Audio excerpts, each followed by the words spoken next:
பெரியாரிய சிந்தனையாளரான தோப்பா அவர்கள் பண்பாடு, வரலாறு மற்றும் சமயத்துறைகளில் தொடர்ந்து ஆய்வுகளை செய்து பல கட்டுரைகளை எழுதியுள்ளார்கள். தோப்பா அவர்களுடைய ஆராய்ச்சியானது வரலாற்றை கீழிருந்து மேல் நோக்கி ஆராயும் முறையாகும். வரலாற்றை மக்கள் வாழ்வியலிலிருந்து ஆராயும் முறையை நாட்டுப்புற ஆய்வாளர் வானமாமலை அவர்கள் துவக்கி செய்து வந்தார். அவருடைய வழியிலேயே தோப்பா அவர்களும் தனது ஆராய்ச்சியை தொடர்ந்து செய்து வந்தார். அவரது ஆய்வுக் கட்டுரைகள் தொகுக்கப்பட்டு பரண், விடுபூக்கள், பண்பாட்டு அசைவுகள், இந்து தேசியம், அறியப்படாத தமிழகம் முதலான படைப்புகளாக வெளிவந்து தமிழ் மக்கள் சமூகத்தில் மிகுந்த ஆர்வத்துடன் பேசப்பட்டன. இதை நாம் அறிவோம். நான் இன்று அறிமுகப்படுத்தவிருக்கும் அழகர் கோயில் நூலானது தோப்பா அவர்கள் தனது முனைவர் பட்ட ஆய்வுக்கு சமர்ப்பிக்கப்பட்ட உரைகளின் தொகுப்பாகும். ஒரு கள ஆய்வு நூல் எவ்வாறு இருக்கும் என்பது இந்த நூலுக்கு முன்னால் எனக்கு ஒரே ஒரு கள ஆய்வு நூலை படித்ததன் மூலம் தெரிய வந்தது. நான் ஆதித்தனார் கல்லூரியிலே 1982 வாக்கில் படித்து முடித்த வேளையிலே அங்கே தமிழ்துறை தலைவராக இருந்த பேராசிரியர் கல்யாணசுந்தரம் அவர்கள் திருச்செந்தூர் கோயில் என்ற தலைப்பிலே திருச்செந்தூர் கோயில் பற்றிய ஒரு கள ஆய்வை நிகழ்த்தி தனது முனைவர் பட்டத்திற்கு சமர்ப்பித்தார். அந்த நூலை படித்த போதுதான் ஆச்சரியமாக இருந்தது. திருச்செந்தூர் கோயிலா, அதில் என்ன ஆய்வு செய்ய முடியும், அதில் என்ன ஆய்வு இருக்க போகிறது என்று படித்த எனக்கு தெரிந்த கோயிலை பற்றி தெரியாத பக்கங்களை அந்த நூல் அறிமுகப்படுத்தியது. மிக நெடுங்காலம் கழித்து நெல்லையில் பரமசிவன் அவர்களின் கூட்டம் ஒன்றுக்கு போன போது அவரது கள ஆய்வு நூலான இந்த அழகர் கோயில் கிடைக்கப்பெற்றேன். இந்த காலத்திற்குள் கல்வெட்டுக்கள், சாசனங்கள் என்று கோயில்களை சுற்றும் ஆர்வம் எனக்கு வந்திருந்ததால் இந்த நூலை படிக்க இது அர்த்தத்துடனும் அழகுடனும் தொடங்கியது. ஒரு கள ஆய்வு நூலானது மிகுந்த ஆழமான வாசிப்பை ஒரு வாசகனிடையே ஏற்படுத்தும்.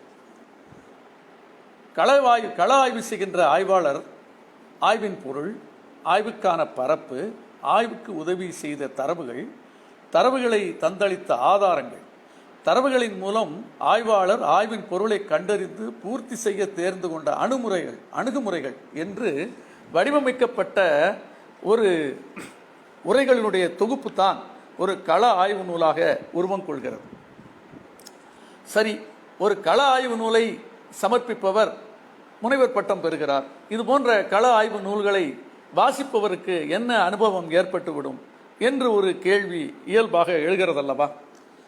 முதலில் ஒரு நூலின் தலைப்பு, அது கள ஆய்வு நூலாகவே இருக்கட்டுமே, அந்த தலைப்பு நமக்கு பிடித்து போனால், நமக்கு பிடித்த அல்லது நாம் பழகி வரும் அல்லது நாம் தெரிந்து கொள்ள ஈடுபாடு காட்டுகின்ற செய்தியை அந்த தலைப்பிலே நாம் கண்டுகொண்டவுடன் அந்த ஈர்ப்பினாலே அந்த நூலில் படிக்க நுழைகிறோம்.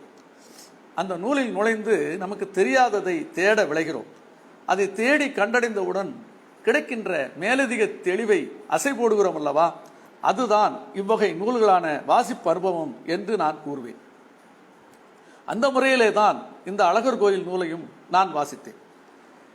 1990களில் 91 அழகர் கோயிலை நான் நேரடியாக சந்தித்தேன். ஒரு சாதாரண ஆளாக சென்றுதான் அதை பார்த்தேன். வேறு எந்த விதமான ஈடுபாடு கொள்ளாத ஒரு பார்வை, ஒரு கோயிலை பார்க்கின்ற பார்வை தான் அதில் இருந்தது. ஆனால் இந்த நூலானது அந்த கோயிலை பற்றிய ஆய்வு எவ்வாறு வித்தியாசம் காட்டுகிறது என்பதை நான் சொல்ல நீங்கள் புரிந்து கொள்ள முடியும் என்று நம்புகிறேன். பொதுவாக கோயில் பற்றிய ஆய்வுகள் எனில் கோயிலின் வரலாறு, கோயிலில் இருக்கின்ற கல்வெட்டுக்களில் காணப்பெறும் வரலாற்று செய்திகள், கோயிலில் துலங்கி நிற்கின்ற சிற்பங்களின் கலையம்சம், கோயில் கட்டிடக்கலையின் சிறப்புகள் என்ற அளவிலே முடிந்துவிடும். தோப்பா அவர்கள் கூட தனது முன்னுரையில் இதை குறிப்பிடுகிறார். ஆனால் தனது ஆய்வு இந்த வழக்கத்தை போலன்றி அழகர் கோயில் தனது அடியவர்களிடம் கொண்டுள்ள உறவுகளை மதிப்பீட்டு முறையிலும் விளக்க முறையிலும் ஆராய்வதாக அமைகிறது என்று ஆய்வின் சாரத்தை, நோக்கத்தை தனது முன்னுரையிலே கூறுகிறார் திரு தோப்பா அவர்கள். அது என்ன மதிப்பீட்டு முறை, விளக்க முறை? அதை இப்பொழுது கொஞ்சம் விளக்கலாம். மதிப்பீட்டு முறை என்பது ஒரு ஆய்வை தனக்கு முன்பே செய்பவர், உதாரணமாக அழகர் கோயிலை தனக்கு முன்பே ஆராய்ந்து வெளிவந்திருக்கும் ஆய்வுகளை, கோயில் பற்றிய இலக்கியங்கள், கல்வெட்டு, செப்பேடுகள் தரும் செய்திகளை ஆய்வாளர் களச்சோதனைகளுடன் ஒப்பிட்டு முடிவுக்கு வருவதாகும். அந்த வகையில் திரு அட்சன் என்பாரின் ஆய்வை தன் மதிப்பீட்டுக்கு துணை சேர்த்து கொண்டிருக்கிறார் தோப்பா அவர்கள். கூடவே மயிலை சீனி வேங்கடசாமி அவர்களின் அழகர் கோயில் பற்றிய வரலாற்று குறிப்புகளையும் தன் ஆய்வு பயணத்தை நடத்தி செல்ல துணையாக கொண்டிருக்கிறார் தோப்பா அவர்கள்.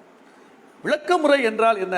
விளக்கமுறை என்பது ஆய்வாளர் தமது கள ஆய்வில் நேரடியாக தாம் கண்டறிந்த செய்திகளை வரலாறு மற்றும் பண்பாட்டு கூறுகளுடன் விளக்கி தமது முடிவை ஏற்க செய்வதாகும். இதிலே ஆய்வாளருடைய தர்க்கவியலும் வாசகனினுடைய அறிவுப்புலனும் ஒன்றுபட்டு இயங்க வேண்டிய அவசியம் இதில் ஏற்படுகிறது. ஆய்வாளர் தோப்பா அவர்கள் தமது ஆய்வை மேற்கொண்ட காலம் 1977 1979 வரை.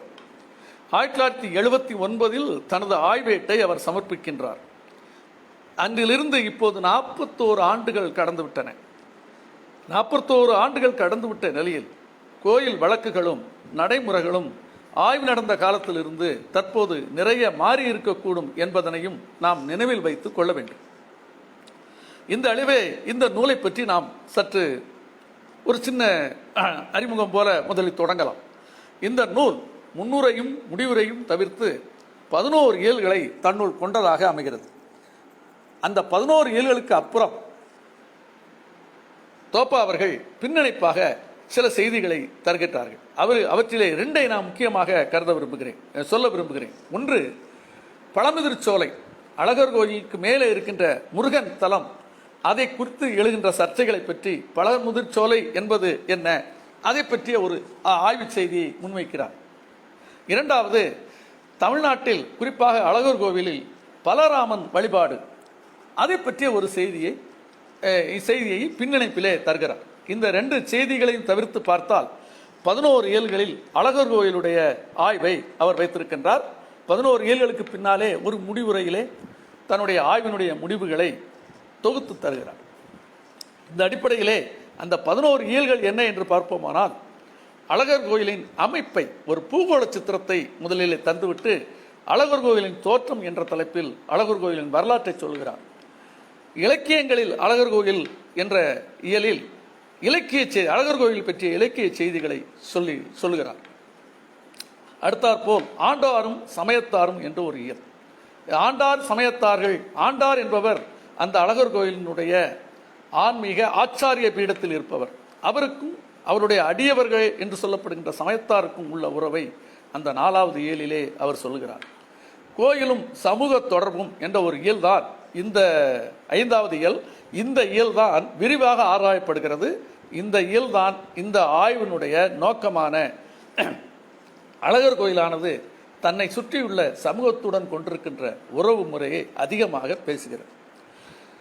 6வதாக கோயில் திருவிழாக்கள் என்ற ஒரு பகுதியை சொல்லுகிறார். அதிலே சித்திரை திருவிழாவை தவிர்த்துவிட்டு மற்ற திருவிழாக்களை பற்றி அவர் அதிலே பேசுகிறார். 7வது இயலிலும் திரும்ப சித்திரை திருவிழாவினுடைய பல மரபு கதையை தனியாக பேசுகிறார். 9வது இயலிலும் சித்திரை திருவிழாவில் இருக்கின்ற நாட்டுப்புற கூறுகளை தனி இயலாக பேசுகிறார். இடையிலே வருகின்ற 8வது இயல் வர்ணிப்பு பாடல்கள், இதுவும் சித்திரை திருவிழாவோடு தொடர்புடையது. இந்த 3 இயல் 7, 8, 9 3 இயல்களில் சித்திரை திருவிழாவே பெரும்பாலும் தோப்பா அவர்களால் ஆராயப்படுகின்றது. 10வது இயலான கோயில் பணியாளர்கள் என்பது கோயில் பணி செய்கின்றவர்களை பற்றிய ஒரு ஆய்வு. 11வது இயல் 18ஆம் படி கருப்பசாமி என்ற முக்கியமான அழகர் கோயிலுக்குள்ளே அமைந்திருக்கின்ற ஒரு சிறு தெய்வத்தை பற்றிய வழிபாட்டு, அதை பற்றி அந்த ஆராய்ச்சியை பற்றிய இயல் 11வது இயலாக அமைகிறது. நாம் ஒவ்வொரு இயலாக சற்று பார்த்து செல்லலாம் என்று நினைக்கின்றேன். அதற்கு முன்பு இந்த ஆய்வினுடைய நோக்கம், ஒரு கோயிலானது தான் சார்ந்திருக்கின்ற தனது பரப்பில் இருக்கின்ற அடியவர்களோடு அல்லது சுற்றி இருக்கின்ற சமூகத்தோரோடு கொண்டுள்ள உறவை எவ்வாறு பிரதிபலிக்கிறது, அந்த உறவு எவ்வாறு இருக்கிறது என்பதை நோக்கியே இந்த ஆய்வு செல்வதால் எல்லா இயலிலும் அதை தொட்டு தொட்டு நாம் சற்று ஆராயலாம், அது சற்று சொல்லலாம் என்று அந்த அடிப்படையிலே நான் இதற்கு அடுத்தாற் போல எனது உரையை சொல்ல விளைகின்றேன். முதல் இயலான அழகர் கோயிலின் அமைப்பு என்பது அழகர் கோயில் அமைந்திருக்கிற இடத்தை பற்றிய ஒரு பூகோள சித்திரம். அந்த சித்திரத்திலே ஆய்வை முன் செலுத்தும் சில பகுதிகளை மட்டும் நான் பார்க்க விரும்புகிறேன். எல்லாவற்றையும் தவிர்த்துவிட்டு இந்த ஆய்வுக்கு தேவையான பகுதிகளாக இருப்பவற்றை மட்டும் நாம் இங்கே எடுத்துக்கொள்வோம். கோயிலின் பெயரையே ஊரின் பெயராக கொண்டிருக்கும் பகுதியில் கோயில் பணியாளர் குடியிருப்புகளை தவிர வசிப்பிடங்கள் ஏதுமில்லை. ரொம்ப ஆச்சரியமாக அழகர் கோயில் என்பது அந்த கோயில், ஆனால் ஊராகவும் இருக்கிறது. ஊர் போன்று அங்கே எந்த விதமான வசிப்பிடங்களும் இல்லை என்கிறார் தோப்போ. இது 1979 இருந்த நிலை. இப்போது எப்படி இருக்கும் என்று நமக்கு தெரியாது. அந்த கோயிலுடைய பிராமண கோயில் பணியாளர்கள் கூட ஆய்வாளர் ஆய்வு நடத்திய காலத்தில் தல்லாகுளம் பகுதியில் தான் வசிக்கிறார்கள். அழகர் கோயிலும் அதை சுற்றியுள்ள ஒரு 3 சிற்றூர்களும் சேர்ந்து அழகர் கோயில் ஊராட்சி என்று சொல்லப்படுகிறது. இந்த அழகர் கோயில் ஊராட்சி மேலூர் வட்டத்தில் அமைகிறது. இது இந்த அழகர் கோயில் பற்றிய ஒரு அமைவிடத்தை பற்றிய ஒரு குறிப்பு. இதிலிருந்து நாம் தெரிந்து கொள்ள வேண்டியது என்னவென்றால், பொதுவாக மக்கள் புழங்காத ஒரு மலையடிவாரத்தில் இருக்கிற ஒரு கோயில் என்பது முக்கியமான ஒரு அம்சம் என்று நாம் நினைவில் கொள்ள வேண்டும். இந்த அழகர் கோயில் மதுரைக்கு வடகிழக்கே சுமார் 15 கிலோமீட்டர் தொலைவில் இருக்கிற 2 மலைகளின் சந்திப்பில், வடகிழக்கில் இருந்து வருகின்ற தென்கிழக்காக வருகின்ற ஒரு மலையும் வடக்கில் இருந்து வருகின்ற ஒரு மலையும் சேர்ந்த ஒரு மலை அடிவாரத்தில் கிழக்கு நோக்கிய கோயிலாக இந்த கோயில் அமைந்துள்ளது. கோயிலினுடைய தெற்கு வாசல், கோயிலினுடைய வெளிக்கோட்டையில் இருக்கிற தெற்கு வாசல் மதுரையிலிருந்து வரும் சாலையும் மேலூரிலிருந்து வரும் சாலையும் சேருகிற இடத்தில் அமைகிறது. ஒன்றை குறித்து கொள்ள வேண்டும், வெளிக்கோட்டை என்று சொன்னேன். அப்படியானால் அந்த அழகர் கோயிலுக்கு 2 கோட்டைகள் இருக்கின்றன. ஒரு கோட்டையானது வெளிக்கோட்டை, அது அழகாபுரி கோட்டை என அழைக்கப்படுகிறது. உள்ளே ஒரு கோட்டை இருக்கிறது, உள்கோட்டை, அது இரணியன் கோட்டை என்று அழைக்கப்படுகிறது. பழங்கல்வெட்டுகளில் கீழ் இரணிய முட்ட நாட்டை சேர்ந்ததாக இந்த மலை குறிக்கப்படுகிறது. அதாவது அந்த அக்கால கல்வெட்டுகளில் இந்த இடம் கீழ் இரணிய முட்ட நாட்டை சேர்ந்த மலை. இதோடு சேர்ந்து ஆனைமலை, அழகரமலை, இந்த 2 மலைகளும் இந்த கீழ் இரணிய முட்ட நாட்டை சேர்ந்ததாக கல்வெட்டுகள் குறிப்பதாக சதாசிவ பண்டாரத்தார் அவர்களை மேற்கோள் காட்டி தோப்பா கூறுகிறார். கோயிலுடைய பரப்பளவு ஒரு 100 ஏக்கர், அந்த 2 கோட்டைகளையும் உள்ளடக்கி 100 ஏக்கராக அமைந்துள்ளது. கோயில் அமைந்துள்ள உள்கோட்டை இரணியன் கோட்டை என்று அழைக்கப்படுகிறது. பெரியாழ்வார் மதில் சூழ்ந்த சோலை மலை என்று தனது பாசுரத்திலே குறிப்பிடுவதால் அவர் காலத்திய 7ஆம் நூற்றாண்டில் ஒரு மதில் இருந்திருக்கிறது. அதே சமயத்தில் வரலாற்று ஆய்வாளர் இரா நாகசாமி அவர்களை குறிப்பிட்டு வெளிக்கோட்டையின் கட்டப்பட்ட காலம் 14ஆம் நூற்றாண்டு என்று தோப்பா குறிப்பிடுகிறார். அப்படியானால் 14ஆம் நூற்றாண்டில் கட்டப்பட்ட வெளிக்கோட்டை பெரியாழ்வார் காலத்தில் இல்லை என்று ஆகிறது. பெரியாழ்வார் காலத்தில் அந்த உட்கோட்டை மட்டுமே இருந்திருக்க வேண்டும் என்று நாம் கருதி கொள்ளலாம்.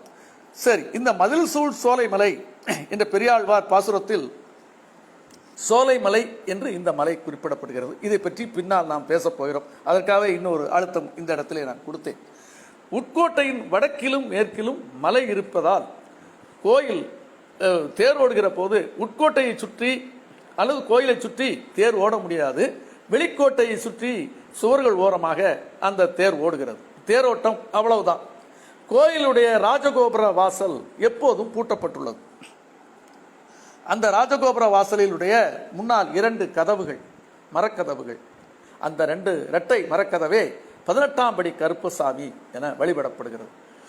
இந்த பூட்டியிருக்கும் இந்த கதவு எப்போதும் திறக்கப்படாமல் மக்கள் வெளிக்கும் இறைவன் பல்லக்கு வருவதற்கும் கூட இது திறக்கப்படுவதில்லை. ஆனால் வருடத்தில் ஒரு நாள் மட்டும் அந்த இறைவனுடைய ஆளியின் கடவுள் என்று சொல்லி சக்கரத்தாழ்வார் பல்லக்கு வருகிற போது மட்டும் இந்த கருப்பசாமி என்ற இந்த 18ஆம் படி வாசல் இந்த ராஜகோபுர வாசல் திறக்கப்படுகிறது. மற்றபடி மற்றவர்கள் செல்வதற்கு மதிலின் வட எல்லையில் ஒரு பகுதி இடிக்கப்பட்டு வண்டி வாசல் என்ற பெயருடன் மக்களும் இறைவனின் பல்லக்கும் போய் வர ஏதுவாக அந்த வாசல் உள்ளது. இந்த அடிப்படையில் இந்த கோயிலுக்குள்ளே சென்று மற்ற விஷயங்களை விட்டுட்டு நேரே கருவறைக்கு போனால் அங்கே ஒரு செய்தியை நான் இங்கே குறிப்பிட வேண்டும். கருவறையானது வட்ட வடிவமாக அமைக்கப்பட்டுள்ளது. இந்த வட்ட வடிவ கருவறை என்பது மிக பழமையானது. மிக பழமை என்று சொல்கிற போது நான் பார்த்தது, ஆய்வாளரும் அதை குறிப்பிடுகிறார். விஜயாலய சோழீச்சரம் நார்த்தாமலை, புதுக்கோட்டை நார்த்தாமலையிலே உள்ள விஜயாலய சோழீச்சரம் தனது கருவறையை வட்ட வடிவத்திலே தான் பார்த்தேன். இதை இந்த ஆய்விலேயே இவரும் குறிப்பிடுகிறார். இது போன்ற ஓரிரு கோயில்களை இது அழகர் கோயிலோடு ஒப்பிட்டு இந்த கருவறையை சொல்லுகிறார். கருவறைக்குள்ளே இறைவனை சுற்றியும் ஒரு சின்ன வட்ட சுற்றும் இருக்கிறது. இந்த வட்ட சுற்றுக்கு பெயர் இல்லை, அல்லது வட்ட சுற்று சேர்ந்த கருவறைக்கு பெயர் நங்கள் குன்றம் என்று அழைக்கப்படுகிறது. ஏன் இந்த நங்கள் குன்றம் என்ற வார்த்தை பெரியாழ்வாரின் பாசுரத்தில் இருந்து எடுக்கப்பட்டிருக்கிறது. இதை பற்றியும் இங்கே நான் குறிப்பிட காரணம், பின்னால் வரக்கூடிய ஆய்வோடு நாம் இதை பற்றிய ஒரு செய்தியை பகிர்ந்து கொள்ள இருக்கிறோம். கருவறையில் உள்ள இறைவன் திருமால் அழகர், கருவறையில் உள்ள இறைவன் திருமால், அவருக்கு பெயர் அழகர் என்றும் சுந்தரராஜன் என்றும் அழைக்கப்படுகிறார். நின்ற கோலத்தில் இருக்கிறார். அவருடைய மேற்கைகளிலே சங்கும் சக்கரமும் இருக்கின்றன, கீழ்கரங்களிலே வாளும் கதையும் இருக்கிறது. இந்த ஆயுதங்களோடு ஆயுத பாணியாக ஒரு போர்க்கோலம் கொண்டு தோன்றுகின்ற தோற்றத்தில் அழகர் இருக்கிறார். இதையும் நாம் மனதிலே வைத்துக் கொள்ள வேண்டும். தொடர்ந்து ஆய்வுக்கு இந்த செய்தி பின்னாலே வருகிறது. அவர் கையிலே இருக்கிற சக்கரம் மற்ற வைணவ கோயில்களிலே இல்லாத மாதிரி வித்தியாசமாக கையில் ஏந்திய நிலையில் இல்லாமல் பிரயோகம் செய்யும் நிலையில் அதை பிரயோகிக்கிற நிலையிலே அந்த பாவனையிலே அந்த சக்கரம் இருக்கிறது. இது ஒரு முக்கியமான அம்சம். வெளிக்கோட்டைக்கு மேல்புறத்தில் கோயிலுக்கு சொந்தமான ஒரு குளம் ஒன்று உள்ளது. இந்த குளத்திற்கு பெயர் ஆராமத்து குளம் என்று அழைக்கப்படுகிறது. ஆராமம் என்றால் சங்கராமம் என்ற பௌத்த பிட்சுகள் வாழிடத்தினுடைய பெயர். அதை பற்றி பின்னால் நாம் பேசுவோம். குளத்தின் வடக்கே இந்த குளத்தோடு சேர்ந்த ஒரு நந்தவனம் இருக்கிறது. அந்த நந்தவனத்திற்கு பெயர் பெரியாழ்வார் நந்தவனம் என்பதாகும். இந்த இயல்பானது, நந்தவனம் குளம் சேர்ந்த இயல்பானது பின்னாலே ஒரு ஆய்வோடு நாம் தொடர்போடு பேசுவோம். பொதுவாக இந்த முதல் இயலில் அழகர் கோயில் அமைந்திருக்கும் இடத்தால் அது பெருந்தெய்வ கோயிலானாலும் மேட்டுக்குடி அல்லாத கிராமத்து மக்களின் வழிபாட்டு தலமாகவே நாட்டுப்புற சிறு தெய்வ வழிபாட்டு நெறிகளை ஏற்றுக்கொண்டு நெகிழ்வான வழிபாட்டு முறைகளை அனுசரித்து வருதலை நிறுவுகிறது. இந்த ஆய்வினுடைய முதல் பகுதி இந்த பெருந்தெய்வ கோயில் சிறு தெய்வ வழிபாடுகளை ஏற்றுக்கொள்கிறது என்பதாகும். அதை முதல் இயலிலேயே நிறுவுவதற்கு முற்பட்டிருக்கிறார் தோப்பா அவர்கள். இரண்டாவது இயல் அழகர் கோயில் தோற்றம் என்ற தலைப்பு. நன்றாக கவனியுங்கள். தோற்றம் என்பது தோன்றிய காலம். அழகர் கோயிலினுடைய தோற்றம் என்றால் அழகர் கோயில் தோன்றிய வரலாற்றை பற்றி இந்த இயலிலே சொல்லப்படுகிறது. இந்த இயலில் பழமை வாய்ந்த இந்த வைணவப்பதி முக்கியமானது. மிக பழமை வாய்ந்த வைணவப்பதி என்பதற்கு காரணம் இருக்கிறது. இந்த பழமை வாய்ந்த இந்த வைணவ கோயில் தோன்றிய வரலாறை பரிபாடலை கொண்டு துவக்குகிறார் தோப்பா. ஏனென்றால் அழகர் கோயில் கிடைக்கின்ற கல்வெட்டுக்கள் ஏதொன்றிலும் கோயில் தோன்றியது பற்றிய ஆதிகாலத்து செய்திகள் ஏதுமே இல்லை.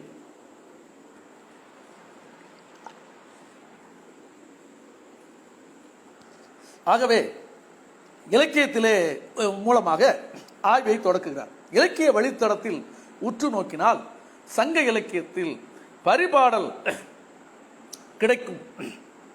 பரிபாடலில் கிடைக்கும் செய்தியே இந்த கோயிலை பற்றிய பழமையான செய்தியாகும். பரிபாடல் சங்க பாடல்களிலே ஒன்று. பரிபாடல் இக்கோயிலை இருங்குன்றம் என்று பெயர் சூட்டி அழைக்கிறது.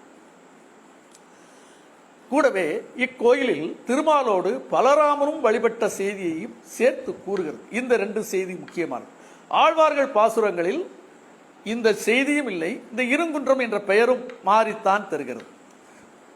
வரலாற்று ஆய்வாளர் திரு மயிலை வேங்கடசாமியினுடைய ஒரு கருத்து பிரதானமாக இந்த இயலிலே ஆய்வுக்கு உட்படுத்தப்படுகிறது. சீனி வேங்கடசாமி என்ன கூறுகிறார்? அழகர் மலை என்ற வேறு பெயர் உள்ள திருமாலிருஞ்சோலை, இந்த திருமாலிருஞ்சோலை என்பது ஆழ்வார்கள் பாசுரத்திலிருந்து தெரிய வருகிறது. அழகர் மலை என்ற வேறு பெயர் உள்ள திருமாலிருஞ்சோலை இப்போது வைணவ திருப்பதிகளில் ஒன்றாக இருந்தாலும் இது முற்காலத்தில் பண்டை காலத்தில் பௌத்தர் கோயிலாக இருந்திருக்குமோ என்று சீனி வேங்கடசாமி கருத்தை முன்மொழிகிறார். அங்குள்ள ஒரு மலைக்குகையில் பிராமி எழுத்துக்கள் பொறிக்கப்பட்டுள்ளன.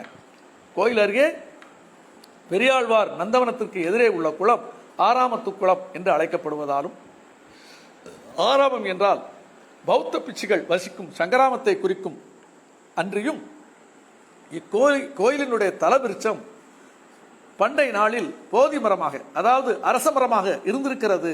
ஆகவே பண்டை காலத்தில் இக்கோயில் பௌத்த கோயிலாக இருந்திருக்கும் என்று சீனி வேங்கடசாமி குறிப்பிடுகிறார். சீனி வேங்கடசாமியினுடைய செய்திகளை தோப்பா ஆராய்ந்து மதிப்பிடுகிறார். தமிழ் கோயில்கள் வரலாற்றில் ஒரு சமயத்துக்கு உரியதாக இருந்த கோயில் வேறொரு சமயத்திற்கு மாறிய செய்திகள் நிறைய உள்ளன என்பதால் சீனி வேங்கடசாமி அவர்களுடைய செய்தியை ஆய்வின் தொடக்கத்தில் ஏற்புடைமையோடையே தோப்பா அணுகுகிறார்.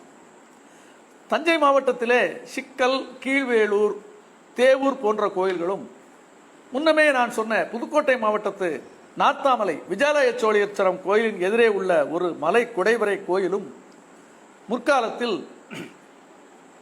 பௌத்த சமண கோயில்களாக இருந்து பின்பு வைணவ கோயிலாகவோ அல்லது சைவ கோயில்களாகவோ மாறியிருக்கிறது. இந்த புதுக்கோட்டை நார்த்தாமலையை பொறுத்த மட்டில் அதை நானும் பார்த்திருக்கிறேன்.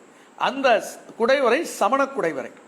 அந்த குடைவரையில் சமண குடைவரை இருந்த அந்த குடைவரையில் உள்ள முகப்பிலே வைணவ கோயிலினுடைய அடையாளமாக 12 திருமாலுடைய உருவங்கள் சங்கு சக்கராதாரியா பாணியாக செதுக்கப்பட்டு நான் இருப்பதை நான் பார்த்தேன். இது ஒரு உதாரணமாக ஆய்வாளர் தோப்பா அவர்கள் இந்த நூலிலே குறிக்கின்றார். தொன்மை இது, அதாவது ஒரு சமயத்திலிருந்து வேறொரு சமயத்திற்கு பண்டைய நாளில் மாறி இருக்கிறது, கோயில்கள் மாறி இருக்கின்றன என்பதை அடிப்படையாக ஏற்றுக்கொள்கிறார். அதற்கு பிறகு தொன்மை அல்லாத கூறு, கோயில் போன்று தொன்மை அல்லாத கூறுகள் என்றால் கோயிலை ஒட்டிய பொய்கை அல்லது அந்த குளம், கோயிலை சார்ந்த தோட்டம் அதாவது நந்தவனம் போன்றவை வரலாற்று ஆய்வுகளுக்குள் பொதுவாக யாரும் ஏற்றுக்கொள்வதில்லை அல்லது வரலாற்று ஆய்வுகளுக்குள் பொதுவாக ஆராயப்படுவதில்லை. ஆனால் அவை கோயில் பரப்புக்குள் வருகிற போது கோயிலோடு வைத்து ஆய்வுக்கு உட்படுத்துதல் அவசியம் என்று கருதுகோளை தனக்குள்ளே கொண்டு அடுத்த செய்திகளை தோப்பா ஆராய்கிறார். அவர் சீனி வெங்கடசாமி முதல் செய்தியாக பிராமி கல்வெட்டுகள் அமைந்த குகையை பற்றி சொல்கிறார் அல்லவா. நமது தோப்பா அவர்கள் அந்த செய்தியை முதலில் நிராகரித்து விடுகிறார். ஏனெனில் அந்த கல்வெட்டு அமைந்த குகையானது கோயிலை விட்டு தள்ளி 1 மைல் தாண்டி இருக்கிறது. அது கோயில் பரப்புக்குள் வரவில்லை. ஆகவே அதை நாம் இங்கே ஒரு ஆதார செய்தியாக, ஆதாரம் கொள்கின்ற ஆவணமாக நாம் ஏற்றுக்கொள்ள வேண்டாம் என்று ஒதுக்கி வைத்து விடுகிறார். அடுத்த செய்தி அந்த ஆராமத்து குளமும் அந்த நந்தவனமும் பற்றியதாகும். ஆராமம் என்பது தமிழ் சொல் அல்ல, அது பாலி மொழி சொல். ஆராமம் என்ற சொல்லுக்கு தோட்டம், புறச்சோலை என்றும், ஆராமம் சூழ்ந்த அரங்கம் என்ற தொடருக்கு மற்றைய கோயில்களால் சூழப்பட்ட அரங்கம் என்றும் வைணவ 4000 திவ்ய பிரபந்தத்தினுடைய அகராதி பொருள் கூறுகின்றமையால் ஆராமம் என்பதை இந்த இடத்தில் நந்தவனமும் குளமும் சேர்ந்த அரங்கம் என கொள்ளலாம் என்று மயிலை சீனி வெங்கடசாமியோடு தோப்பா உடன்படுகிறார். இதற்கு இன்னொரு சான்றை தோப்பா அவர்கள் இதே ஆய்விலே குறிப்பிடுகின்றார். தமிழறிஞர் ஊவேசா அவர்கள் தான் பதிப்பிட்ட நீலகேசி நூலுக்கு, நீலகேசியினுடைய அந்த பழைய ஏட்டு நூலுக்கு உரை எழுதுகிற போது ஒரு இடத்திலே குறிப்பிடுவதை இங்கே மேற்கோள் காட்டுகிறார் தோப்பா அவர்கள். அதாவது பிச்சுக்களோ, அதாவது பௌத்த பிச்சுக்களோ அல்லது பௌத்த பிச்சினிகளோ ஏதேனும் தவறு இழைப்பின் அல்லது குற்றம் இழைப்பின் அதற்கு பரிகாரத்தை அந்த உரையிலே ஒரு இடத்திலே சொல்ல நேரிடுகிறது. ஊவேசா அவர்கள் குறிப்பிடுகிறார். ஒரு பௌத்த பிஷு ஒரு குற்றம் இழைத்து விட்டால் அதற்கு பரிகாரம் அந்த பௌத்த மடத்தை சேர்ந்த நந்தவனத்துக்கு நீர் இறைப்பதாகும். அதே சமயத்தில் பிச்சுணிகள், அதாவது பெண் துறவிகள் ஒரு குற்றம் இழைத்து விட்டால் அவர்களுக்கான குற்றப்பரிகாரம் அந்த புத்தர் கோயில் முற்றத்திற்கு மண் சுமத்தல் ஆகும் என்பது அவர் எழுதிய அந்த நீலகேசி பகுதிக்கான உரை. இந்த உரையை தோப்பா அவர்கள் எடுத்துக்கொண்டு சொல்கிறார். அவ்வழியில் நோக்கின் அழகர் கோயில் பண்டை காலத்தில் குளமும் நந்தவனமும் சூழ்ந்த புத்த பிட்சுக்களின் வசிப்பிடமாக இருந்தது என்பதை ஏற்க முடியும். அந்த அடிப்படையிலே சீனி வெங்கடசாமி அவர்களுடைய கருத்தை தான் ஏற்று மதிப்பிடுகிறார்.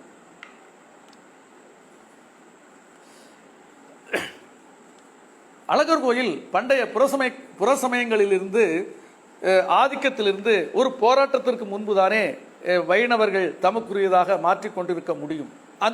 அந்த பகுதிக்கு தோப்பா அடுத்தாற்போல் வருகிறார். பண்டை காலத்தில் தமிழ்நாட்டில் சமண பௌத்த மதங்களின் செல்வாக்கு பொதுவாக இருந்திருக்கிறது. பரிபாடல் அந்த அழகர் கோயிலை குறிப்பிடுகின்ற பாடலில் பகைவர்களை வெற்றி கொண்டவனுடைய இருங்குன்றத்திற்கு பெற்றோரோடும் உற்றோரோடும் சுற்றத்தாரோடும் செல்லுங்கள் என்றவாறு எழுதுகிறார் பரிபாடல் ஆசிரியர். இந்த தொடரில் பகைவர் என்ற சொல்லை நோக்க வேண்டும். யார் பகைவர்? வைணவர்களுக்கு பகைவர்களாக இருக்கின்றது வேற புறச்சமயத்தாராக தானே இருக்க வேண்டும். ஏதோ ஒரு புறச்சமயத்தாரை வென்றிருக்கிறார்கள். வென்றிருக்கிற இறைவன் வாழ்கின்ற இருங்குன்றம் என்ற தொடரிலே இதை புரிந்து கொள்ளலாம் என்கிறார் தோப்பா அவர்கள். பெரியாழ்வார் இக்கோயிலை நங்குன்றம், நான் சொன்ன முதல் இயலிலே அந்த கருவறைக்கு நங்குன்றம் என்று பெயர் வைத்திருக்கிறாள் என்று சொன்னேன் அல்லவா, அந்த நங்குன்றம் என்று இந்த இயலிலே பெரியாழ்வார் இந்த நங்குன்றம் என்று உரிமை பாராட்டுகிறார். இந்த கோயிலை நம் கோயில், நம் குன்றம் என்று உரிமை பாராட்டுகிற பாணியிலே எழுதியிருக்கிறார் என்பதையும் நோக்கி கொண்டால் இந்த வைணவர்கள் பௌத்தர்களிடமிருந்து இந்த கோயிலை வெற்றி கொண்டு உரிமை பாராட்டுவதை குறிப்பதை நான் உணர முடியும். திருமங்கை ஆழ்வார், பெரியாழ்வாருக்கு பின்னாலே கடைசியாக வந்த திருமங்கை ஆழ்வாரும் அவருக்கு பின்னாலே நம்மாழ்வாரும் ஆண்டாளும் இந்த கோயிலை தன்னுடைய பாசுரங்களிலே சொல்லுகிற போது உரிமை பாராட்டுகிற பாணியிலேயே எமது கோயில், நமது கோயில் என்று உரிமை பாராட்டுகிற பாங்கை பார்க்கிறோம். ஆகவே இந்த 9ஆம் நூற்றாண்டு திருமங்கை ஆழ்வாரின் பாசுரம் ஒன்றை இந்த இடத்திலே மேற்கோள் காட்டுகிறார் தோப்பா அவர்கள். திருமங்கை ஆழ்வார் அந்த பாசுரத்திலே சொல்வது சமணர்களோடும் பௌத்தர்களோடும் வைணவம் மேற்கொண்ட சண்டையை பற்றிய ஒரு செய்தி.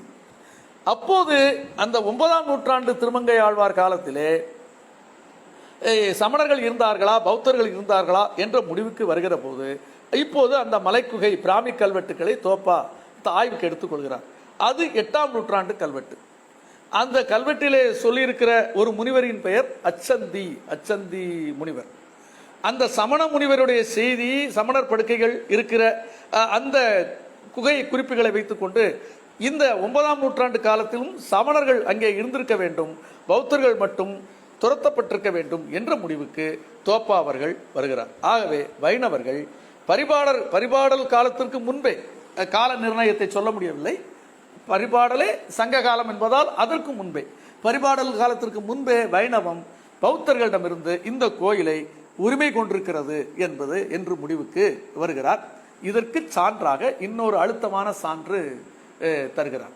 பொதுவாக ஒரு கோயிலை வைணவ சம்பிரதாயத்தில் ஒரு பௌத்தர் கோயிலையோ அல்லது ஒரு சமண கோயிலையோ இல்லை வேற எந்த கோயிலாக இருக்கட்டும், வெற்றி பெற்று தன் கோயிலாக ஆக்கி கொண்ட பிறகு அந்த வெற்றியை குறிக்கும் முகமாக ஆங்காங்கே ஒரு நரசிம்மர் உருவங்களை வைத்து வழிபடுவது வழக்கம் என்று தோப்பா குறிக்கிறார்.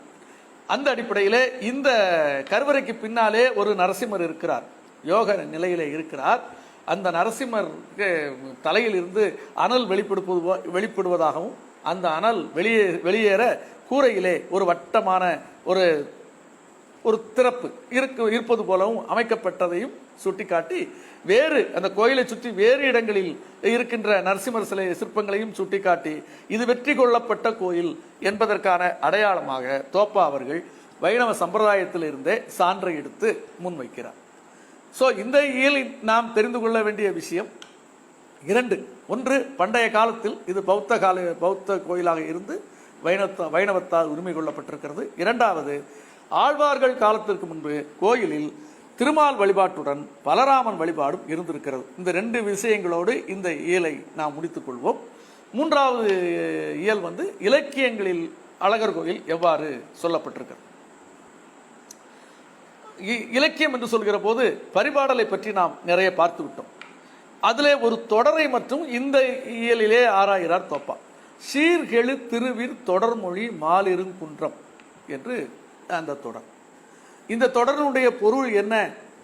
மால் இருங்குன்றம் என்று திருவிர் தொடர்மொழி மாலிருங்குன்றம் என்றால் பரிபாடல் காலத்திற்கு முன்பிருந்து திருமாலுடன் பலராம வழிபாடையும் பொருத்துவதாக இந்த வாக்கியத்திலிருந்து அவர் பொருள் கொள்கிறார். இதே போன்று சிலப்பதிகாரம் இம்மலையை திருமால் குன்றம் என்கிறது. பூதத்தாழ்வார் ஆழ்வார்களிலே மூத்த ஆழ்வார்களில் முதல் 3 ஆழ்வார்களில் அவர் ஒருவர். ஆகவே மிக பழைய செய்திகளை தருகின்ற ஆழ்வார் பூதத்தாழ்வார். அவரும் இந்த ஆலயத்தை பாடியிருக்கிறார். பூதத்தாழ்வார், பெரியாழ்வார், ஆண்டாள், நம்மாழ்வார், திருமங்கை ஆழ்வார் ஆகிய 5 ஆழ்வார்களும் மொத்தம் 108 பாசுரங்களில் இக்கோயிலை குறிப்பிடுகின்றார்கள் என்று தோப்பா அவர்கள் இலக்கிய செய்தியாக இதிலே குறிப்பிடுகின்றார். பூதத்தாழ்வார் இந்த மலையை இருஞ்சோலை மலை என்று குறிப்பிடுகிற பொழுது மற்ற ஆழ்வார்கள் சோலை மலை, மால் இருஞ்சோலை, திருமால் இருஞ்சோலை என்றெல்லாம் குறிப்பிடுகிறார்கள். பிற்காலத்தில் எழுந்த சிற்றிலக்கியங்கள் இந்த பெயரையெல்லாம் தவிர்த்துவிட்டு வடமொழி பெயரை குறிப்பிடுகின்றன. சிம்மாத்திரி, கேசவாத்திரி, வாசவுத்தியான மலை என்றெல்லாம் அவைகள் குறிப்பிடுகின்றன. பிராண வழக்கில் உள்ள பெயர் என்பது விருஷபாத்திரி என்று வடமொழியிலே பெயர் வழங்குகிறது. தமிழில் இதற்கு பொருள் கொண்டால் இடப மலை அல்லது விடை மலை என்ற பொருளில் எடுத்துக்கொள்ளலாம். இந்த பொருளிலேயே பின்னால் எழுந்த சிற்றிலக்கியமான அழகரந்தாதி தனது பாடல்களில் இந்த மலையை விடை மலை என்று குறிப்பிடுகிறது. ஒரு விஷயத்தை தோப்பா முத்தாய்ப்பாக இந்த இயலிலே கூறுகின்றார். பரிபாடல், சிலப்பதிகாரம், ஆழ்வார் பாசனங்கள் இவையெல்லாம் கோயில் பற்றிய செய்திகளை விவரிப்பது போல் அல்லாமல் பின்னால் எழுந்த சிற்றிலக்கியங்கள் தம்மளவில் எந்த செய்தியையும் தந்திடவில்லை என்பதை தோப்பா இதில் ஒரு முக்கியமான செய்தியாக சொல்கிறார். அடுத்தது ஆண்டாரும் சமயத்தார். ஆண்டார் என்பவர்கள் கோயிலுடைய ஆன்மீக அதிகாரத்தை வைக்கின்ற ஆச்சாரிய பீடத்தில் இருக்கின்ற ஆட்கள். அவர்கள் இந்த கோயிலிலே பிராமண சமுதாயத்தை சேர்ந்தவர்கள். வழக்கம் போல எல்லா கோயிலிலும் இருப்பது போலவே இந்த கோயிலிலே ஆண்டார் என்றும் தோளப்பர் என்றும் இரு நிர்வாகம் மாறி தனது அதிகாரங்களை மாறி பகிர்ந்து கொண்டு செயல்பட்டிருக்கிறது. ஆனால் இந்த நிர்வாக பிரிவு தற்போது மிகவும் சிதைவடைந்து விட்டது என்பதையும் தோப்பா இந்த இயலிலே குறிக்கிறார். அழகர் கோயிலிலே வைணவ நெறியின் ஆச்சாரிய பதவியை வைக்கும் ஆண்டார் என்பவரும் தோளற்பவர் என்பவரும் பிராமண வகுப்பை சேர்ந்தவர்கள் என்றாலும் அவர்கள் தங்களுடைய அடியவர்களாக அவர்களை சமயத்தார்கள் என்று குறிப்பிடுகிறார்கள். அடியவர்களை எல்லா சாதியினரிடமிருந்தும் ஏற்றுக்கொண்டிருக்கிறார்கள். அவர்களை அங்கீகரித்திருக்கிறார்கள். தனது சமய பணிகளிலே அவரை ஒருங்கிணைத்து அவரோடு பணியாற்றி இருக்கிறார்கள் என்பது இந்த இயலில் நாம் தெரிந்து கொள்ள வேண்டிய முக்கியமான செய்தியாகும். இந்த ஆண்டார் பதவி என்பது பரம்பரையாக வருகிறது. 34வது ஆண்டார் தான் 1977 வாக்கில் ஆய்வாளர் தோப்பா அவர்கள் ஆய்வு செய்கிற காலத்திலே இருந்திருக்கிறார். அவருக்கு வாரிசு இல்லை. அதுவரைக்கும் வாரிசாக வந்த அந்த பரம்பரை அந்த ஆண்டோடு முடிந்து விட்டதாக ஆய்வாளர் குறிக்கிறார். தோளப்பர் நிர்வாகத்தை சேர்ந்தவருக்கும் அந்த 1979 இருக்கிற அந்த தோளப்பர் பதவி வகிப்பவருக்கும் வாரிசு இல்லை. ஆகவே 79 அல்லது 80 அல்லது அவர் காலம் முடிந்த பிறகும் அதுவும் முடிந்துவிடும் என்ற குறிப்பை தோப்பா அவர்கள் தந்திருக்கிறார். இன்னும் சொல்ல போனால் 77 வாரிசு இல்லாமல் அந்த ஆண்டார் செய்யக்கூடிய பணிகள் எதுவும் கோயில் நடக்கவில்லை. 78 தோளப்பருக்கு வர வேண்டும். ஆனால் அவர் ஒரு பல்லக்கு தூக்கிகளோடு ஒரு தகராறை செய்து விட்டதால் அந்த ஆண்டிலும் அந்த பணிகள் நடக்கவில்லை. 79 நடந்திருப்பதாக அதுவும் அங்கே நடக்கவில்லை. அது ஆண்டாருக்கு போக வேண்டியது, ஆகவே நடக்கவில்லை. இந்த 3 ஆண்டுகளிலுமே ஆண்டார் செய்கின்ற பணி என்ன? திருவிழா காலத்தில் குறிப்பாக சித்திரை திருவிழாவின் போது அழகர் ஊர்வலத்திற்கு முன்னால் இவர் பல்லக்கில் தன் அடியவர்களுடன் ஊர்வலமாக வருவார். இந்த இந்த வேலையை, இந்த பணியை அந்த 3 ஆண்டுகளும் நடக்கவில்லை, இந்த பணி நடக்கவில்லை என்று தோப்பா அவர்கள் குறிப்பிட்டு 41 ஆண்டுகள் ஆகிவிட்டன. நிச்சயமாக இந்த முறை இப்போது இருக்காது என்றே நாம் நம்ப முடியும். சரி, இந்த ஆண்டாரின் பணிகள் தான் என்ன? கோயிலுடைய வழிபாட்டு பணிகளில் அர்ச்சகர்கள், பரிசாரகர்கள் ஆகியோரை நெறிப்படுத்துதல், ஆலய தூய்மை, பாசுரங்கள் ஓதுதல், தனது அடியவர்களுக்கு முத்திரை ஆசி வழங்குதல், இவ்வளவும் இந்த ஆண்டாரும் தோழப்பரும் மாறி மாறி செய்து வருகிறார்கள். இதிலே முக்கியமான முதல் ஆண்டார், அவர் பேர் திருமாலை ஆண்டார். திருமால் என்றால் திருமாலை அல்ல, திருமாலை, அதாவது இறைவனுக்கு படைக்கக்கூடிய பூமாலை. இந்த பூமாலை கெட்டுவதுதான் ஆரம்பத்தில் இந்த ஆண்டாருடைய பணியாக இருந்திருக்கும் என்று தோப்பா தனது ஊகத்தை இங்கே முன்வைக்கிறார். இந்த திருமாலை என்ற அந்த சொற்றொடர் அதைத்தான் குறிக்கிறது, திருமால் என்ற இறைவனை குறிக்கவில்லை என்பதை அவர் சற்று விளக்குகிறார். நம் நேரம் இல்லை என்பதால் நான் அதில் விரிவாக செல்லவில்லை. முக்கியமான செய்தி, திருமாலை ஆண்டார் என்பவர் ஆளவந்தாரினுடைய மாணவர், ராமானுசருக்கு திருவாய்மொழியை உபதேசித்தவர். இந்த 2 செய்தியும் வைணவ பரம்பரை, குரு பரம்பரை செய்தியாக தெரிய வருகிறது. ஸோ இது ஒரு முக்கியமான ஒரு பங்கு. இந்த குருநாதர் அடையாளத்தில் இருப்பதால் இவருக்காக ஒரு திருவிழா ஐப்பசி மாதம் இந்த கோவிலிலே நடக்கிறது. அது கோவில் திருவிழாக்கள் பகுதியிலே நான் சொல்லுவேன், இருந்தாலும் இப்போது ஒரு குறிப்பு சொல்லிவிடுகிறேன். ஐப்பசி மாதம் மேலே இருக்கிற சிலம்பாற்று அருவியில் இறைவன் நீராடுகிறார்.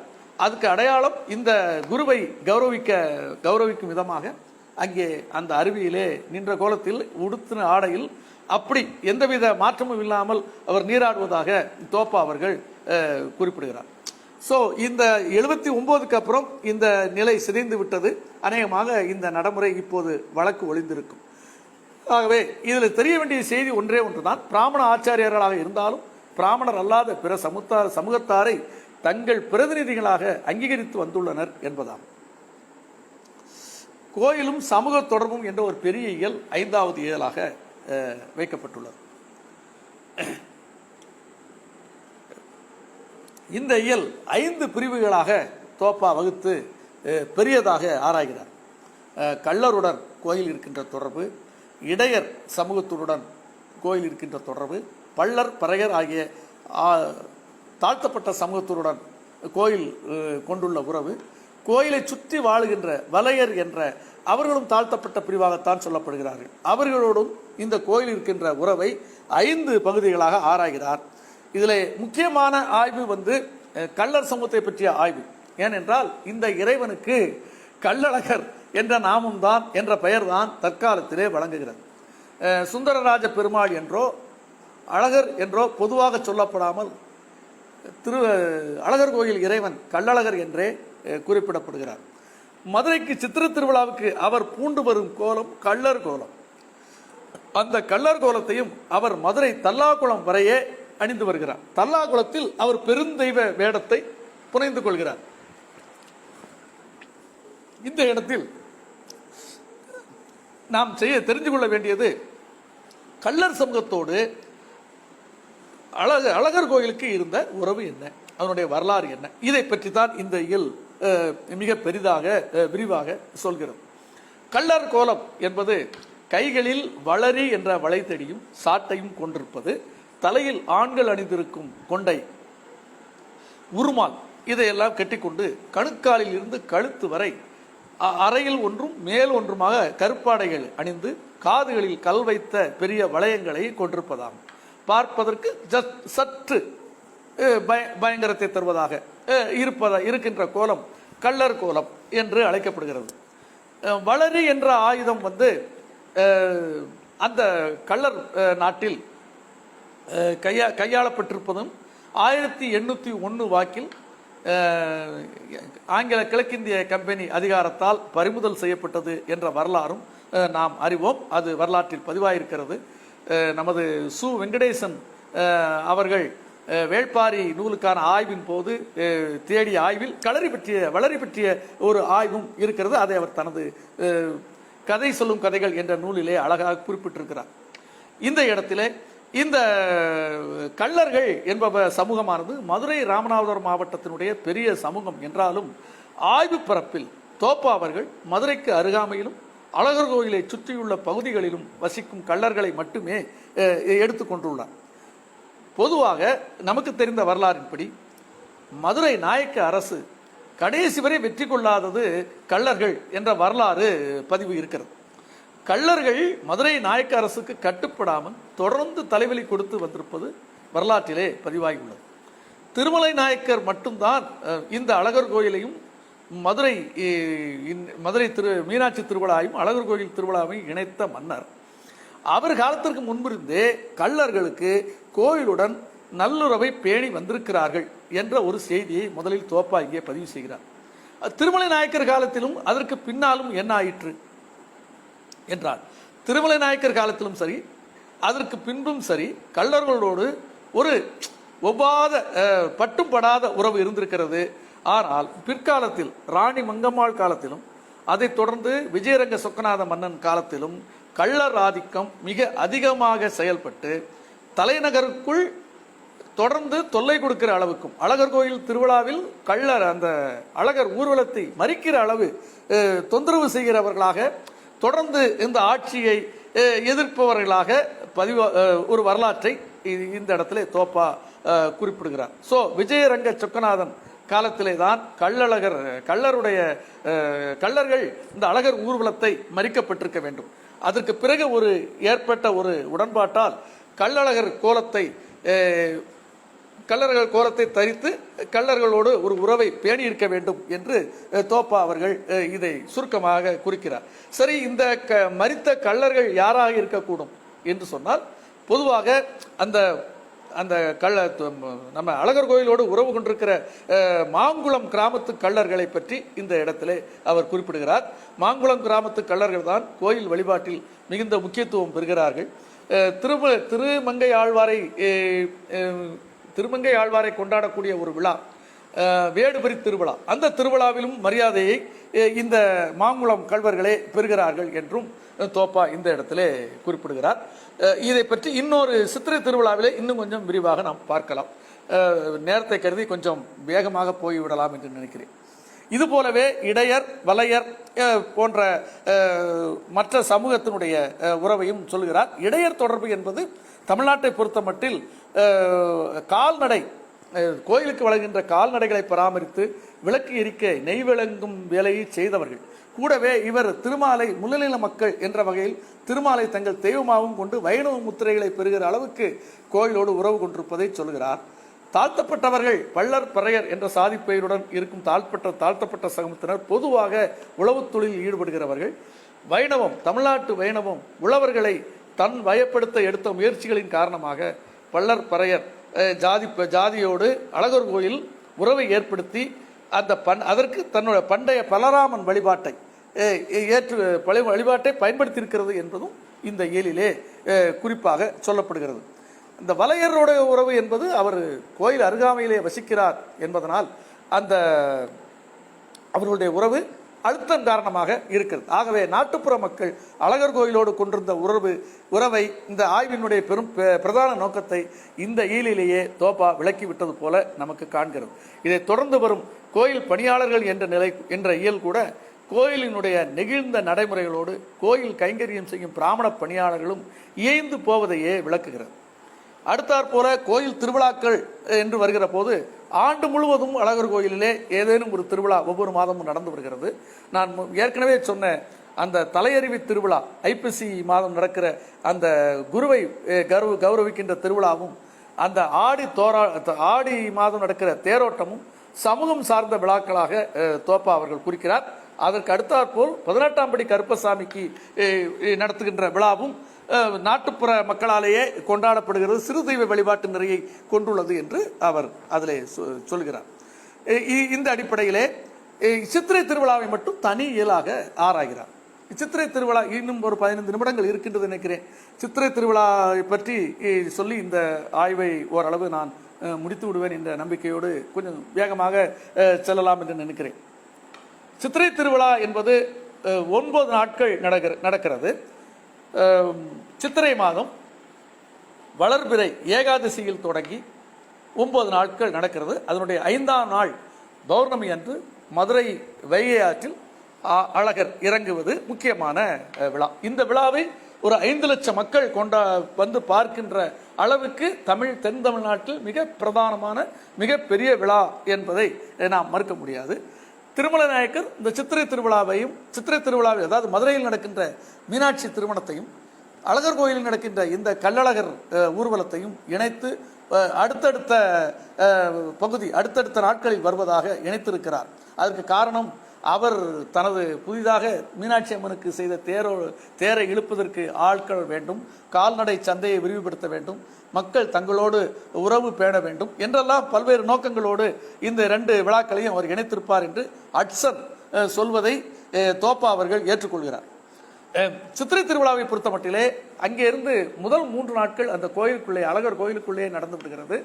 4ஆம் நாள் விழாவும் 3ஆம் நாள் இரவு நள்ளிரவிலேயே தொடங்கி உடனேயே அன்றைய பூஜைகளை முடித்துக்கொண்டு இரவு 1 மணி வாக்கிலேயே கள்ளழகர் புறப்பட்டு விடுகிறார். அவர் புறப்படுகின்ற ஊர்வலம் துணிமணிகள் அணிமணிகள் என்று பல பெட்டிகளோடு அடியார் கூட்டத்தோடு ஒரு பெரிய ஊர்வலமாக கிளம்பி வருகிறது. ஏறத்தாழ 15 மைல் போக 15 வர 15 மொத்தம் 30 மைல் தூரம் இந்த ஊர்வலம் மொத்தமாக நடக்கிறது. இந்த அழகர் 4ஆம் நாள் அதே நாளில் 4ஆம் நாள் பிற்பகலில் 3 மாவடி என்ற இடத்துக்கு வந்து சேர்கிறார். அந்த 3 மாவடியில் மதுரையிலிருந்து செல்லும் அடியவர்கள் அழகரை எதிர்கொண்டு வரவேற்கிறார்கள். இதை எதிர் சேவை என்று அழைக்கிறார்கள். அதுக்கு அடுத்தாற்போல் தொடர்ந்து பயணப்பட்டு தல்லாகுளத்துக்கு அன்று இரவு 11 மணி வாக்கில் வந்து சேர்கிறார். அதுவரை அவர் கள்ளர் கோலத்தோடு, அதாவது அழகர் கோயிலிலிருந்து புறப்பட்டு இப்போது வரை கள்ளர் கோலத்தோடு வருகிறார்.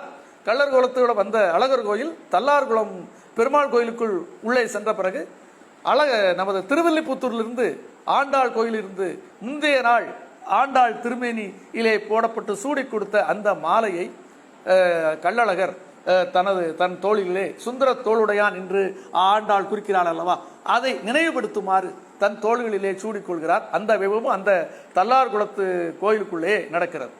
மறுநாள் காலை 5ஆம் நாளில் தன் அழகர் கள்ளர் கோலத்தை களைந்துவிட்டு பெருந்தெய்வ கோலத்தோடு குதிரை வாகனத்தில் ஏறி பயணித்து அடியார்கள் புடைசூழ வைகை ஆற்றில் இறங்குகிறார். அவ்வளவு தூரம் அங்கே வந்தவர் மதுரைக்குள்ளே வரவில்லை. சில நேரம் கழித்து திரும்பிய வெளியே வண்டியூரிலே தங்கி 1 நாள் தங்கி மீண்டும் தல்லாகுளம் வந்து அதே தல்லாகுளத்தில் அங்கே இருக்கிற கருப்பசாமி கோயில் முன்பு மீண்டும் கள்ளர் வேடத்தை புனைந்து கொண்டு அழகர் கோயிலுக்கு திரும்பி செல்கிறார். இதிலே நாட்டுப்புறம், அதாவது தல்லாகுளம் வரைக்கும் இந்த விழாவிலே பங்கெடுத்துக் கொள்வதும் தல்லாகுளத்துக்கு அப்புறம் வைகை ஆற்றிலும் திருவிழாக்களிலும் பங்கெடுத்துக் கொள்வதும் முழுக்க பெரும்பாலும் நாட்டுப்புற மக்களே என்பதே முக்கியமான அம்சமாகும். அங்கே இருந்து கிளம்பி தல்லாகுளம் வரையும் ஏறத்தாழ 321 திருக்கண் மண்டபங்கள், திருக்கண் என்றால் அழகர் வருகிற பாதையில் தங்கி அவருக்கு மாலை மரியாதைகளை செய்து பூஜை நடத்தி திரும்பவும் அந்த தொடர்ந்து பயணிப்பது, இதுக்கான ஒரு மண்டபங்கள் அங்கே வந்து தற்காலிக மண்டபங்கள் 321 மண்டபங்கள் இருப்பதாக தோப்பா அவர்கள் கூறுகிறார்.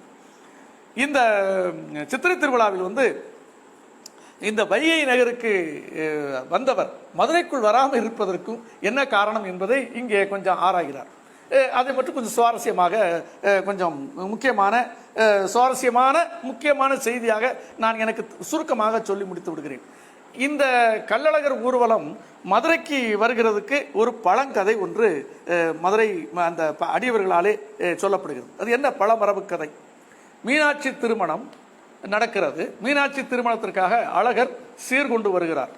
சீர்கொண்டு வருகின்ற அழகர் வைகை வருகிற போது அங்கே திருமணம் முடிந்த செய்தியை கேள்விப்பட்டு உடனே தொடர்ந்து வைகையை கடக்காமல் கோபம் கொண்டு திரும்புகிற வழியிலே இரவிலே துலுக்க நாச்சியார் வீட்டில் தங்கி செல்கிறார். இதுதான் பழமரபு கதை. இதில் 3 செய்திகள். ஒன்று, மீனாட்சி திருமணம். அழகர் சீர்குணர். அழகர் வந்து அவருடைய ஊர்வலத்திலே வருகின்ற அணிகளையும் மணிகளையும் இந்த நாட்டுப்புற மக்கள் அழகர் சீராக எடுத்துக்கொள்கிறார் போலவும், மீனாட்சி புராண மரபுப்படி பார்வதி ஆகையால் திருமாலுக்கு தங்கை என்ற முறையில் அண்ணன் சீர்கொண்டு வருவது போலவும், அதற்கு பிறகு அண்ணன் இல்லாமலே அந்த திருமணம் முடிந்து விட்டதால் கோபம் கொண்டு திரும்புகிற போது துலுக்கநாச்சியார் என்ற ஒரு வீட்டிலே இருக்கிறார். இதெல்லாம் நாட்டுப்புற மக்கள் ஏன் இப்படி ஒரு கதையை படைத்து இதிலே மனநிறைவு கொள்கிறார்கள் என்பதை தோப்பா அவர்கள் விளக்குகிறார். அதாவது அட்சன் என்ற ஆய்வாளர் செய்தியோடு இதை இணைத்து விளக்குகிறார். அட்சன் 4 செய்திகளை சொல்கிறார்.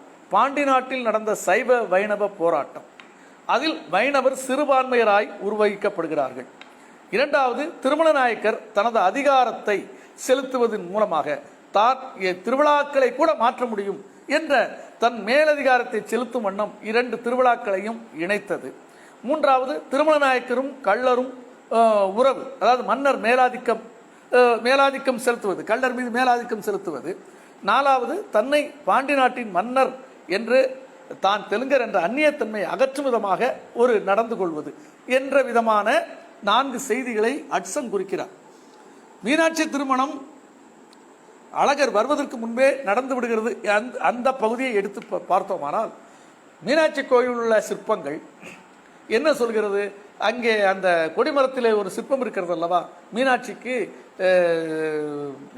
சொக்கநாதன் திருமணத்தில் திருமால் தாரை வார்த்து கொடுப்பதாக இருக்கிறது. ஸோ மீனாட்சி திருமணத்தில் திருமால் கலந்து கொண்டதாகவே நாம் ஊகிக்க முடியும். அவ்வாறு இருக்கையில் மீனாட்சி திருமணத்தை இதில் இணைத்தது வேறு காரணம். அதாவது இந்த மதுரைக்கு ஏதோ ஒரு கட்டத்தில் அழகர் ஊர்வலம் மறிக்கப்பட்டிருக்கிறது. அதற்கு காரணம் என்ன சொல்கிறார்கள்? அவர் ஒரு ஜாதியால் பிற்படுத்தப்பட்ட அல்லது தாழ்த்தப்பட்ட அடியவர்களை கொண்ட கள்ளர்கள் கோலத்தோடு வருகின்ற இறைவன் மதுரைக்குள்ளே வர வேண்டாம் என்று மதுரையில் இருந்த உயர் சாதியினர் அல்லது சைவர்கள் என்று கூட எடுத்துக்கொள்ளலாம் நினைத்திருக்க வேண்டும். ஆகவே அந்த இடத்திலே நிறுத்தப்பட்டிருக்க வேண்டும். மதுரைக்கு எல்லை வட எல்லையில் தல்லாகுளத்திலே அவர் கள்ளர் வேடத்தை தவிர்த்துவிட்டு வைகை அல்லது வண்டியூர் பகுதியில் மட்டும் தனது பெருந்தெய்வ கோலத்துடன் வந்துவிட்டு சென்று விடுவது. இன்னும் சொல்ல போனால் அந்த 321 திருக்கண்ணிலே ஒரு திருக்கண் மதுரைக்கு வைகைக்கு தென்கரையிலே இருக்கிறது. அங்கே கூட அழகர் வருவதில்லை. அவர் வடகரையிலே வண்டியூரிலே ஒரு மண்டபத்திலே இருந்து கொள்கிறார். அங்கிருந்து அவருடைய சடாரி மட்டும் தென்கரை வரை சென்று திரும்பி வருகிறது. சடாரி அவர் போவது போல ஒரு ஐதீகத்தை ஏற்படுத்துகிறது. இந்த அடிப்படையில் அட்சன் செய்திகளையும் பழமரபு கதைகளையும் மதிப்பீட்டு செய்து இந்த சைவ வைணவ போராட்டம் நடந்திருப்பதை தோப்பா நிறுவுகிறார் அல்லது ஏற்றுக்கொள்கிறார். திருமல நாயக்கர் அதிகாரத்தையும் அவர் ஏற்றுக்கொள்கிறார். ஒரே ஒரு செய்தியை மட்டும் அவர் மறுக்கிறார். திருமல நாயக்கர் காலத்தில் கள்ளர் உறவு அவ்வளவு மோசமாக இல்லை என்று. ஏனால் இவர் கள்ளர் உறவு மோசமாக இருந்திருக்கும், மன்னர் மேலாதிக்கம் செலுத்துகிறார் என்று அட்சன் சொல்வதை அவர் மறுக்கிறார். காரணம், திருமல நாயக்கர் காலத்தில் இந்த நிலைமை இல்லை. பின்னாலே வந்த கடைசி காலத்தில், அதாவது நாயக்கர் ஆட்சி வீழ்ச்சி அடைகிற காலத்தில் விஜயரங்க சொக்கநாதன் காலத்திலே தான் கள்ளர்களுக்கும் அவருக்கும் அதிகமான, அந்த நாயக்க மன்னருக்கும் அதிகமான பிரச்சனைகள் இருந்தன என்று ஆய்வுபூர்வமாக தெரியப்படுத்துகிறார் தோப்பா. ஸோ இந்த கள்ளர் நாயக்கர் போராட்டம் அல்லது உயர் சாதி தாழ் சாதி வழிபாட்டு நெறிகளின் போராட்டம் அல்லது சைவ வைணவ போராட்டம், இந்த 3 போராட்டங்களுடைய ஒருங்கிணைப்பு தான் இந்த கள்ளர் ஊர்வலம், கள்ளர் கோலம், அழகர் கோவிலிலிருந்து புறப்பட்டு மதுரைக்கு மதுரை எல்லையிலே கள்ளர் கோலத்தை மாற்றிக்கொள்ளுதல், மதுரைக்கு வராமலே திரும்புதல் என்ற ஒரு அந்த விழாவினுடைய போக்கை தோப்பா அவர்கள் இந்த அளவிலே முடித்து விடுகிறார். இதில் அவர் சொல்லுகின்ற விஷயம், முக்கியமான விஷயம், அந்த அழகர் விழா சித்திரை விழாவிலே இருக்கின்ற நாட்டுப்புற கூறுகள். அந்த நாட்டுப்புற அடியவர்கள் போல வேடமிட்டு ஆடுவது, அலங்கார வர்ணிப்பு பாடல்கள், அதாவது அந்த நிகழ்ச்சிகளை வர்ணித்து பாடுவது, அது இலக்கியம் எல்லாம் இல்லை, இயல்பாக யார் வேண்டுமானும் பாடலாம். இவர்தான் பாட வேண்டும், அவர்தான் பாட வேண்டும் என்ற பேதமும் இல்லாமல் யாரும் பாடலாம் என்ற அடிப்படையில் வர்ணிப்பு பாடல்கள் பாடி இறைவனை மகிழ்ப்பது. பிராமண மேலாதிக்க ஜாதியினர் ஏற்றுக்கொள்ளாத தோலை தீட்டு உள்ள ஒரு பொருளாக அவர்கள் கருதுகிறார்கள். ஸோ அவர்கள் தீட்டு என்று கருதுகின்ற தோல் பையிலே நீரை கொணர்ந்து அதை துருத்தி என்கிறார்கள். அந்த துருத்தி நீரை இறைவன் மீது பாய்ச்சி மகிழ்ந்து இறைவன் முன்னே ஆடுகிறார்கள். அதுவும் போக அந்த திருக்கண்களில் எல்லாம் அலங்காரம் எல்லாமே நாட்டுப்புற முறைப்படி வாழை குலை நட்டுவது, கரும்பை சாத்தி கரும்பை வைத்து அலங்கரிப்பது, பனங்குலைகளை தொங்க விடுவது, இது போன்ற அலங்காரங்கள் இது எல்லாமே நாட்டுப்புற கூறுகள். கூடவே அந்த அடியவர்கள் காணிக்கைகளாக தருவது எல்லாமே தாங்கள் விளைச்சலில் கிடைத்த தானியங்கள், பருப்பு, வெல்லம் இதைத்தான் அவர்கள் காணிக்கைகளாக படைக்கிறார்கள். இந்த விழாவிலே இருக்கின்ற பண்பாட்டு கூறுகளை பார்க்கும் இடத்து இவர்கள் மாட்டு வண்டியிலே வருகிறார்கள், கோயில் பக்கத்திலே தங்குகிறார்கள். எத்தனை தண்ணீர் பஞ்சம் இருந்த காலத்தில் கூட, வறட்சியான காலத்தில் கூட அங்கே ஒரு நாள் தங்குகிறார்கள். ஆடு வெட்டுவது கோயில் எல்லையில் தடை செய்யப்பட்டு விட்டது தற்காலத்தில். அதனாலே தாங்கள் தங்கியிருக்கின்ற வண்டிக்கு பக்கத்திலேயே, வண்டிக்கு அடியிலேயே தாங்கள் கொண்டு வந்த ஆடை வெட்டி கொள்கிறார்கள். அந்த இறைச்சியை அங்கே சமைக்கிறார்கள். மீந்துகின்ற இறைச்சியை அங்கே இருக்கின்ற மரங்களிலே உலர வைக்கிறார்கள். ஆனால் அழகர் வருகிற போது இந்த மரங்களை தாண்டி தான் அந்த ஊர்வலம் வருகிறது. ஸோ இதை வைணவ நெறி ஏற்றுக்கொள்கிறது. அவர்கள் அணிந்திருக்கின்ற அணிகளும் தங்களுடைய சாதி ஆசாரங்களை காட்டுகிறது போல அணிமணிகளைத்தான் அணிந்து வருகிறார்கள். ஆகவே இந்த வைணவத்தினுடைய இந்த பெருந்தெய்வ கோயில், வைணவ பெருந்தெய்வ கோயிலானது நாட்டார் சிறு தெய்வ வழிபாட்டை தனக்குள் ஏற்றுக்கொண்டு தமிழ்நாட்டில் தனது செல்வாக்கை பிராமணர் அல்லாத, அல்லது இன்னும் சரியாக சொல்லப்போனால், தோப்பா வார்த்தைகளில் சொல்லப்போனால், இந்து மதத்தில் தமிழ்நாட்டில் பிரதான அரச ஆதரவை பெற்றிருந்த சைவ மதத்தை எதிராக அரச ஆதரவு இல்லாத சாதாரண மக்களிடையே தனது சிறுதெய்வ வழிபாட்டை, அவர்களுடைய சிறுதெய்வ வழிபாட்டுடன் அவர்களை அரவணைத்துக் கொண்டு தனது மதத்தை அவர்களுக்கு இட்டு சென்று வெற்றி பெற்றிருக்கிறது. அதுதான் இந்த ஆய்வினுடைய நோக்கம் என்று அந்த ஆய்வாளர் முடிக்கிறார். குறிப்பாக இதனுடைய நான் அதிகமாக சொல்லாத 18ஆம் படி கருப்பசாமிக்கு முன்னால், அதுவும் கோயில் எல்லைக்குள்ளே இருக்கக்கூடிய அந்த கருப்பசாமி வழிபாடு முழுக்க நாட்டுப்புற வழிபாடு. அதற்கு முன்னாலே நாட்டுப்புற மக்கள் சாமி ஆடுகிறார்கள். அந்த கோயிலுக்கு தங்கள் சந்தன கொண்டு அந்த கதவுகளுக்கு வருடம் ஒரு முறை சந்தனம் பூசுகிறார்கள், குறி சொல்கிறார்கள். ஆகவே இந்த 18ஆம் படி கருப்பசாமி வழிபாடு என்பது தமிழ்நாட்டில் பெருந்தெய்வ வழிபாட்டில் சேராது. ஆனால் ஒரு பெருந்தெய்வ கோயில் எல்லைக்குள்ளே இருக்கிற கருப்பசாமி, அந்த கருப்பசாமியின் பெயரைத்தான் பெரும்பாலும் அந்த கள்ளர்கள் தங்கள் சமூகத்தில் பெயராக அதிகமான அழகர் என்ற பெயரை விட கருப்புசாமி என்ற பெயரையே வைத்திருக்கிறார்கள் என்றும் தோப்பா அவர்கள் சொல்கிறார். கிட்டத்தட்ட 7:30 ஆகிவிட்டது. என்னால் நான் சொல்லுகிற அந்த பின்னிணைப்பிலே சொல்லப்பட்ட செய்திகளை என்னால் சொல்ல முடியவில்லை. அதில் முக்கியமான செய்தி ஒன்று இருக்கிறது. பழமுதிர்ச்சோலை என்பது இருக்கிறதா என்பதை பற்றி அவர் அது பழமுதிர்ச்சோலை என்பதும் 6 படை வீடு என்பதும் மறுக்கிற ஒரு பின்னிணைப்பு அது. ஏனென்றால் சங்கப்பாடலில் திருமுருகாற்றுப்படையில் பழமுதிர்ச்சோலை மலை கிழவோனே என்ற தொடர் வருகிறது. அந்த தொடரை வைத்துக்கொண்டு இது அழகர் கோயில் அல்ல, இது முருகன் தலம் என்ற ஒரு சர்ச்சை கிளம்பியது என்றெல்லாம் அந்த பின்னணிப்பு இருக்கிறது. அதுபோக பலராமன் பற்றிய வழிபாடும் பின்னணிப்பில் இருக்கிறது. இந்த இரண்டையும் என்னால் சொல்ல முடியவில்லை. எனக்கு அனுமதிக்கப்பட்ட நேரம் முடிந்துவிட்டது. கேட்ட அனைவருக்கும் எனது நன்றியை சமர்ப்பித்து இந்த உரையை நான் முடித்துக் கொள்கிறேன். நன்றி, வணக்கம்.